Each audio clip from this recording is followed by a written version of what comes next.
ಅಮಿತ್ ಶಾಗೆ ಭ್ರಷ್ಟ ಕೇಂದ್ರ ಬಿಜೆಪಿ ನಮ್ಮ ಗುಂಡ್ಲುಪೇಟೆ ಕ್ಷೇತ್ರದಲ್ಲಿ ಕೇಂದ್ರದ ಸಚಿವರಾದಂತಹ ಅಮಿತ್ ಶಾ ಅವರು ಸಂಸತ್ನಲ್ಲಿ ಮಾತಾಡ್ತಾ ಅಂಬೇಡ್ಕರ್ ಅವರಿಗೆ ಅವಮಾನ ಮಾಡಿರೋ ವಿಚಾರ ನಿಮ್ಗೆಲ್ಲ ಗೊತ್ತಿದೆ.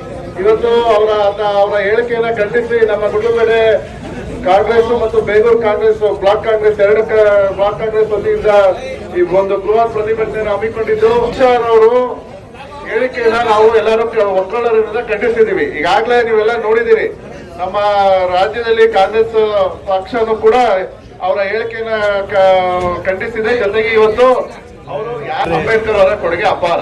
ಇವತ್ತೇನು ನಮ್ಮ ರಾಜ್ಯದಲ್ಲಿ ದೇಶದಲ್ಲಿ ಜನ ನೆಮ್ಮದಿಯಾಗಿ ಇವತ್ತು ಜೀವನ ಮಾಡ್ಲಿಕ್ಕೆ ಅನುಕೂಲ ಮಾಡ್ಕೊಂಡಿದ್ದಾರೆ. ಎಲ್ಲಾ ಸಮುದಾಯದವರು, ಯಾವುದೇ ಒಂದು ಸಮುದಾಯಕ್ಕೆ ಸಂವಿಧಾನ ಬರೆದಿಲ್ಲ ಅಂಬೇಡ್ಕರ್ ಅವರು, ಎಲ್ಲರಿಗೂ ಬರ್ತಿದ್ದಾರೆ. ಎಲ್ಲರೂ ಅವ್ರಿಗೆ ಗೌರವ ಕೊಡುವಂತ ಕೆಲಸ ಮಾಡಬೇಕು.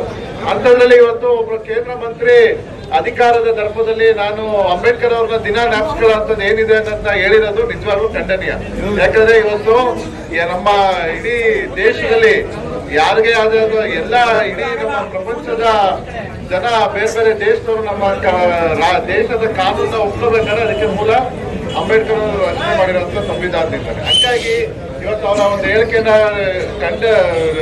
ಖಂಡಿಸಿ ನಾವು ಇವತ್ತು ಈ ಬೃಹತ್ ಪ್ರತಿಭಟನೆಯನ್ನು ಹಮ್ಮಿಕೊಂಡಿದ್ದು. ಈ ಪ್ರತಿಭಟನೆಯಲ್ಲಿ ಎಲ್ಲ ನಮ್ಮ ಕಾಂಗ್ರೆಸ್ ಕ್ಷೇತ್ರದ ಎಲ್ಲ ಕಾಂಗ್ರೆಸ್ ಮುಖಂಡರು, ಕಾರ್ಯಕರ್ತರು, ಎಲ್ಲ ಮಹಿಳಾ ಘಟಕದ ಪದಾಧಿಕಾರಿಗಳು, ಯುವ ಕಾಂಗ್ರೆಸ್ನವರು ಹಾಗೂ ನಮ್ಮ ಎಲ್ಲ ಹಿರಿಯ ಮುಖಂಡರುಗಳೆಲ್ಲ ಇವತ್ತು ಇಲ್ಲಿ ಭಾಗವಹಿಸಿದ್ವಿ. ಜೊತೆಗೆ ಏನು ಸಿ.ಟಿ. ರವಿ ಅವರು ಕೂಡ ಅವತ್ತು ಕೌನ್ಸಿಲ್ ಮುಗಿದ ತಕ್ಷಣ ನಮ್ಮ ಮಹಿಳಾ ಮತ್ತು ಮಕ್ಕಳ ಕಲ್ಯಾಣ ಸಚಿವರಾದಂಥ ಲಕ್ಷ್ಮೀ ಹೆಬ್ಬಾಳ್ಕರ್ ಅವರ ಬಗ್ಗೆ ಕೀಳಾಗಿ ಮಾತಾಡಿರೋಂಥದ್ದೆಲ್ಲ ನೀವೆಲ್ಲ ನೋಡಿದಿರಿ. ಅದನ್ನು ಕೂಡ ಖಂಡನೀಯ. ಯಾಕಂದ್ರೆ ಯಾರೇ ಆಗಿರ್ಲಿ, ಅವರು ಮಾತಾಡುವಾಗ ನೀವೆಲ್ಲ ಅದನ್ನ ರೆಕಾರ್ಡ್ ನೋಡಿದಿರಿ. ಈಗ ಟಿವಿಲೆಲ್ಲ ಬಂದಿದೆ.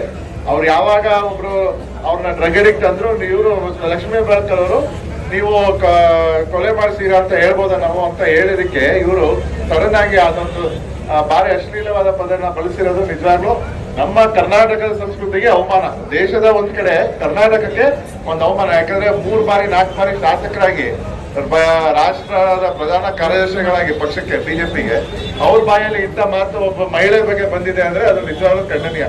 ಅದು ಲಕ್ಷ್ಮೀ ಹೆಬ್ಬಾಳ್ಕರ್ ಅವರು ಸಚಿವರಾಗಿ ಸೇವೆ ಸಲ್ಲಿಸ್ತಿರೋರ ಬಗ್ಗೆ ಇಷ್ಟು ಕೀಳಾಗಿ ಮಾತಾಡೋದಾದ್ರೆ ಅವರು ಬೇರೆ ಆಚೆ ಕಡೆ ಜನರಿಗೆ ಯಾವ ತರ ಗೌರವಿಸ್ತಾರೆ ಅನ್ನೋದನ್ನ ನಾವೆಲ್ಲ ನೋಡ್ಬೇಕಾಗಿದೆ.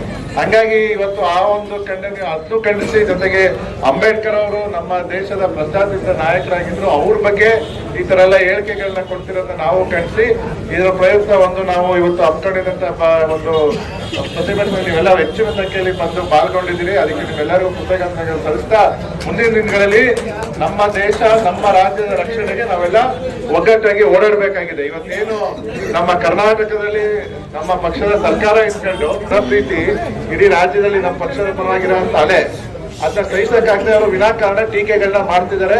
ಅದಕ್ಕೆ ನಾವು ಹೆಚ್ಚು ತಲೆ ಕೆಡಿಸ್ಕೊಳ್ಳದೆ ನಮ್ಮ ಕೆಲಸಗಳನ್ನ ನಾವು ಮುಂದಿನ ದಿನಗಳಲ್ಲಿ ಮಾಡ್ಕೊಂಡು ಹೋಗಕ್ಕೆ ನೀವೆಲ್ಲ ಸಹಕಾರ ಕೊಡ್ಬೇಕು ಅಂತ ಕೇಳ್ಕೊತಾ, ಈ ತರದ ಪ್ರತಿಭಟನೆಗಳು ನಮ್ಮ ದೇಶದ ಸ್ವಾತಂತ್ರ್ಯ ಹೋರಾಟಗಾರರ ಮೇಲೆ ಇರ್ಬೋದು, ನಮ್ಮ ದೇಶಕ್ಕೆ ಸ್ವಾತಂತ್ರ್ಯ ತಂದ್ಕೊಂಡಿರ್ಬೋದು, ಸಂವಿಧಾನ ರಚನೆ ಮಾಡಿರೋರ್ಬೋದು, ದೇಶದ ಆಳಿರೋರು ಇರಬೇಕು. ನಮ್ಮ ಕಾಂಗ್ರೆಸ್ ಪಕ್ಷದ ವಿರುದ್ಧ ಅವ್ರು ಯಾವತ್ತೇ ಏನೇ ಟೀಕೆಗಳು ಮಾಡೋದು ಅದಕ್ಕೆ ನಾವು ತಕ್ಕ ಉತ್ತರ ಕೊಡುವಂತ ಕೆಲಸ ಮಾಡೇ ಮಾಡ್ತೀವಿ.